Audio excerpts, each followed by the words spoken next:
Assalamualaikum warahmatullahi wabarakatuh. Kami dari mahasiswa Universitas Yapis Papua, Prodi Manajemen semester 5 ingin menjelaskan materi tentang perhitungan biaya absorpsi dan biaya variabel serta manajemen persediaan. Materi pertama akan dijelaskan oleh teman-teman. Baik teman-teman, tujuan pertama yang saya akan bawakan itu tentang mengukur kinerja pusat laba menggunakan laporan laba rugi variabel dan absorpsi. Tentunya kita tahu bahwa sebagian besar perusahaan terdiri atas unit bisnis yang terpisah yang disebut dengan pusat laba atau profit center. Nah, penting nih bagi perusahaan untuk menentukan baik secara keseluruhan maupun kinerja dari masing-masing pusat laba. Ada dua metode yang digunakan untuk menghitung laba yang telah dikembangkan. Yang pertama yaitu metode perhitungan biaya variabel dan metode yang kedua yaitu perhitungan biaya absorpsi atau yang dikenal sebagai biaya penuh. Keduanya ini adalah metode perhitungan biaya karena mengacu pada cara biaya produk ditentukan. Perlu kita ingat kembali bahwa biaya produk dikapitalisasi sebagai persediaan. Biaya produk terdiri atas bahan baku langsung, tenaga kerja langsung, dan overhead. Yang kedua yaitu biaya periode. Biaya periode itu terdiri dari beban penjualan, beban administrasi yang dibebankan pada periode terjadinya. Selanjutnya yaitu tentang perhitungan biaya absorpsi atau absorption costing. Apa sih itu biaya absorpsi? Nah, yaitu membebankan seluruh biaya produksi ke produk yang terdiri dari bahan baku langsung, tenaga kerja langsung, dan overhead variabel dan overhead tetap. Oleh karena itu, dengan perhitungan biaya overhead tetap dipandang sebagai biaya produk bukan biaya periode. Dengan metode overhead tetap dibebankan produk melalui penggunaan tarif overhead tetap yang telah ditentukan sebelumnya dan tidak dibebankan sampai produk itu terjual. Yang kedua yaitu perhitungan biaya variabel atau variable costing. Apa sih itu variable costing? Nah, jadi variable costing itu membebankan perbedaan antara biaya produk tetap dan variabel. Yang perlu kita ingat bahwa perhitungan biaya variabel membebankan biaya produksi variabel biaya tersebut terdiri dari biaya bahan baku langsung, tenaga kerja langsung, overhead variabel. Overhead tetap yang diperlukan sebagai beban periode dan dikeluarkan dari biaya produk. Alasannya yaitu karena overhead tetap adalah biaya dari kapasitas atau biaya tetap untuk bertahan dalam bisnis. Dengan perhitungan biaya variabel overhead tetap dipandang sebagai berakhirnya manfaat pada periode tersebut. Nah, selanjutnya di sini saya akan menjelaskan terkait pengelompokan biaya dengan perhitungan biaya absorpsi dan biaya variabel sebagai biaya produk atau biaya periode. Biaya produk kalian bisa lihat di tabel. Di sini ada perhitungan biaya absorpsi dan perhitungan biaya variabel dengan biaya produk dan biaya periode. Untuk biaya produk, untuk perhitungan biaya absorpsinya yaitu terdiri dari bahan baku langsung, tenaga kerja langsung, biaya overhead variabel, dan overhead tetap. Sedangkan biaya periode untuk perhitungan biaya absorpsi yaitu beban penjualan dan beban administrasi. Sedangkan perhitungan biaya variabel untuk biaya produknya itu terdiri dari bahan baku langsung, tenaga kerja langsung, dan overhead variabel. Sedangkan untuk biaya periodenya overhead tetap, beban penjualan, dan beban administrasi. Dan selanjutnya akan dijelaskan oleh teman saya Nurindah. Baik, di sini saya akan menjelaskan hubungan antara produksi, penjualan, dan laba. Hubungan antara laba dengan perhitungan biaya variabel dan laba dengan perhitungan biaya absorpsi berubah saat hubungan antara produksi dan penjualan juga berubah. Jika jumlah unit yang terjual lebih banyak dari jumlah unit yang diproduksi, laba dan penjualan juga berubah. Jika jumlah unit yang terjual lebih banyak dari jumlah unit yang diproduksi, laba dengan perhitungan biaya variabel lebih besar dibandingkan laba dengan perhitungan biaya absorpsi. Dengan perhitungan biaya absorpsi, unit yang berasal dari persediaan berisi overhead tetap dari periode sebelumnya. Kemudian, jumlah unit yang diproduksi dan terjual sebelumnya seluruhnya memiliki overhead tetap periode terkini. Oleh karena itu, jumlah tetap yang dibebankan oleh perhitungan biaya absorpsi lebih besar dibandingkan dengan overhead tetap periode terkini sebesar jumlah overhead tetap yang keluar dari persediaan.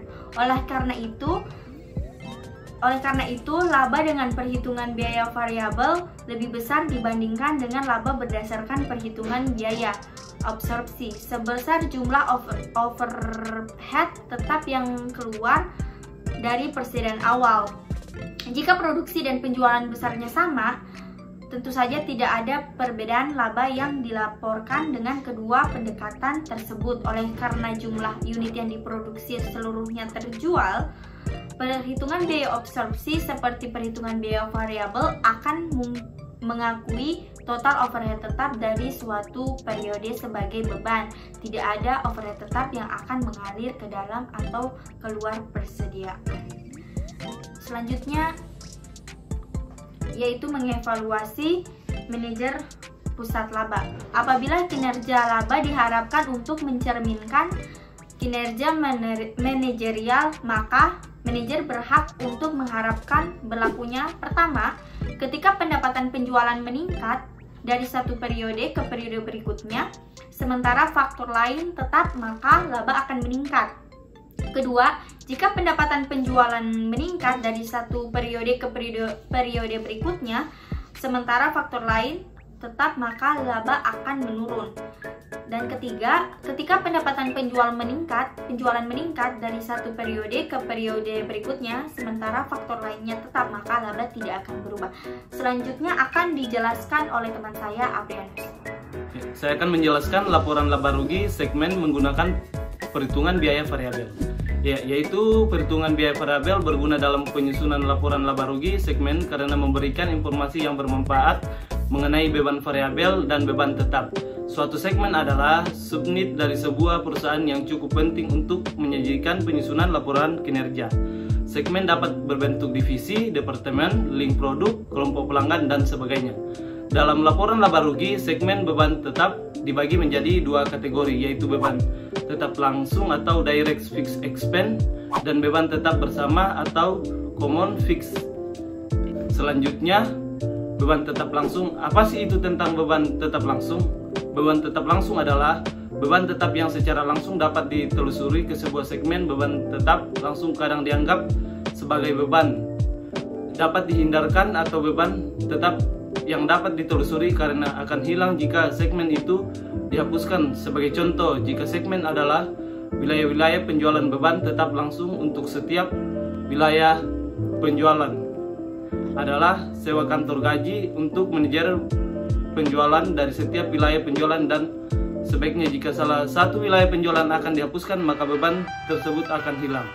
Jadi beban tetap bersama yaitu beban tetap disebabkan oleh dua atau lebih segmen bersama akan tetap ada, bahkan jika salah satu segmen dihapuskan. Sebagai contoh, penyusutan gedung kantor pusat, gaji direktur utama, dan biaya cetak dan distribusi laporan tahun untuk pemegang saham adalah beban tetap bersama.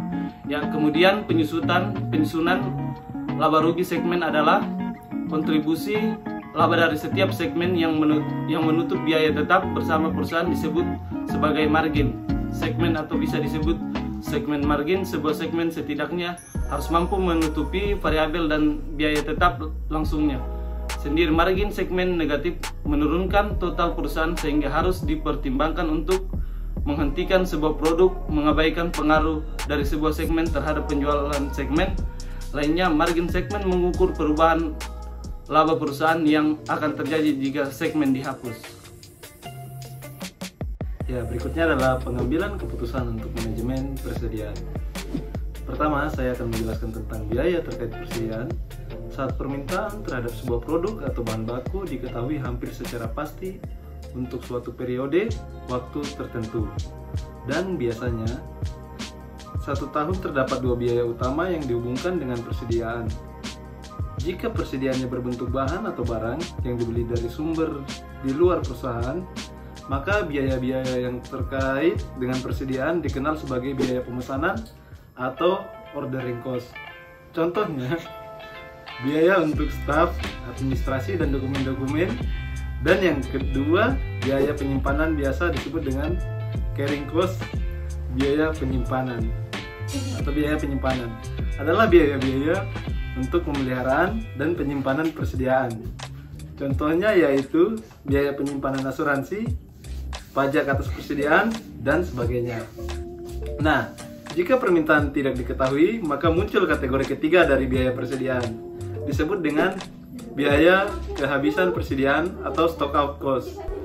Biaya karena kehabisan persediaan adalah biaya karena produk tidak tersedia saat diminta oleh seorang pelanggan, atau biaya karena memiliki bahan baku saat diperlukan untuk produksi. Contohnya adalah kehilangan penjualan. Nah, di sini ada 6 alasan untuk menyimpan biaya persediaan, yaitu untuk menyeimbangkan biaya pemesanan atau setup dan biaya penyimpanan. Yang kedua, untuk memenuhi permintaan pelanggan, misalnya memenuhi tanggal pengiriman. Ketiga, untuk menghindari penghentian fasilitas produk karena kerusakan mesin, suku cadang rusak, suku cadang tidak tersedia, dan pengiriman suku cadang yang terlambat. Dan yang keempat, untuk menyangga terhadap proses produksi yang tidak andal. Dan yang kelima, untuk mengambil keuntungan dari potongan harga. Dan yang terakhir, yaitu yang keenam, untuk perlindungan nilai terhadap kenaikan harga pada masa depan. Nah, berikut adalah ekonomi order quantity atau model persediaan tradisional.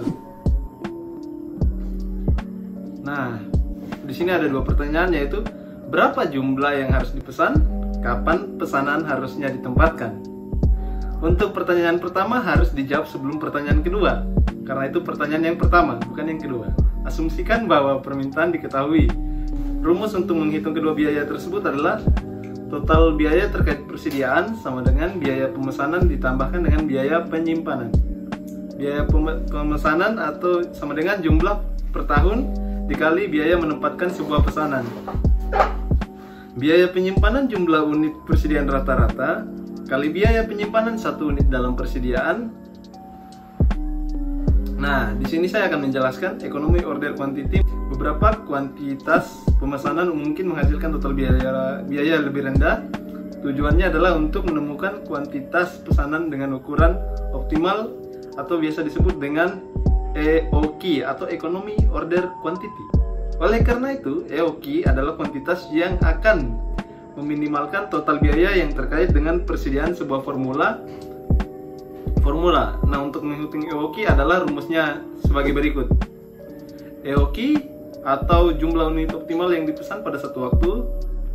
CO, biaya yang menempatkan satu pemesanan. D, permintaan tahunan atau satu produk dalam unit. Dan yang terakhir CC, biaya penyimpanan satu unit untuk dalam persediaan selama setahun. Nah, berikutnya lagi akan dilanjutkan oleh teman saya, Tanita Cindri.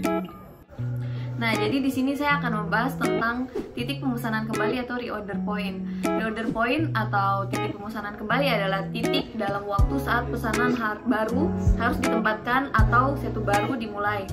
Jadi, pemesanan kembali adalah fungsi dari EOQ, lead time dan tingkatan penggunaan persediaan. Lead time adalah waktu yang dibutuhkan untuk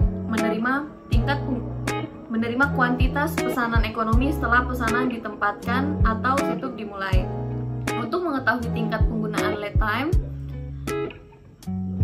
memungkinkan kita untuk menghitung titik pemesanan kembali yang akan mencapai tujuan-tujuan tersebut.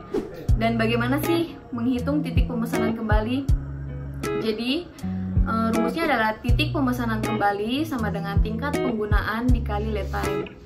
Persediaan pengamanan atau safety stock adalah tambahan persediaan yang disimpan untuk bertindak sebagai jaminan terhadap perubahan dalam permintaan. Persediaan pengaman dihitung dengan mengalihkan lead time dengan selisih antara tingkatan penggunaan maksimum dan tingkatan penggunaan rata-rata. Rumusnya yaitu persediaan pengaman sama dengan penggunaan harian maksimum dikurangi penggunaan harian rata-rata, dikurangkan dulu, habis itu dikali dengan lead time. Baik, di sini saya akan menjelaskan ekonomi order quantity dan manajemen persediaan model EOQ. Sangat bermanfaat dalam mengidentifikasikan trade-off yang optimal antara biaya pemesanan dan biaya penyimpanan persediaan. EOQ juga bermanfaat dalam membantu menangani ketidakpastian dengan menggunakan persediaan pengaman. Oleh karena itu, proses produksi untuk perusahaan-perusahaan tersebut cenderung cukup panjang dan produksi yang berlebihan disimpan dalam persediaan. Selanjutnya, pendekatan pada just in time dalam manajemen persediaan. Kemajuan dalam transportasi dan komunikasi telah berkontribusi secara signifikan untuk terciptanya persaingan global. Pendekatan just in time menyatakan bahwa barang seharusnya ditarik melalui sistem oleh pemerintahan. Saat ini bukan didorong melalui jadwal yang tetap berdasarkan pada permintaan yang diantisipasi.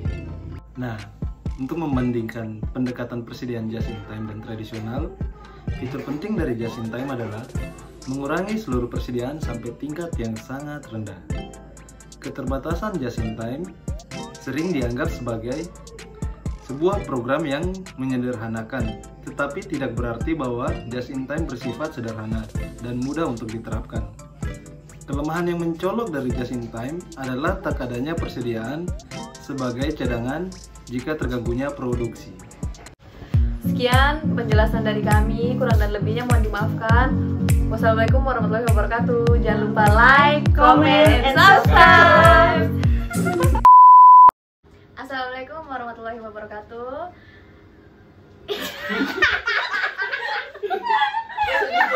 Ih, itu kan sudah rekam, kok sambil jalan mundur tadi itu sudah rekam. Belum ya, itu baru mulai. Sudah, itu sudah 6 detik. Apa nih? Ini dari mahasiswa.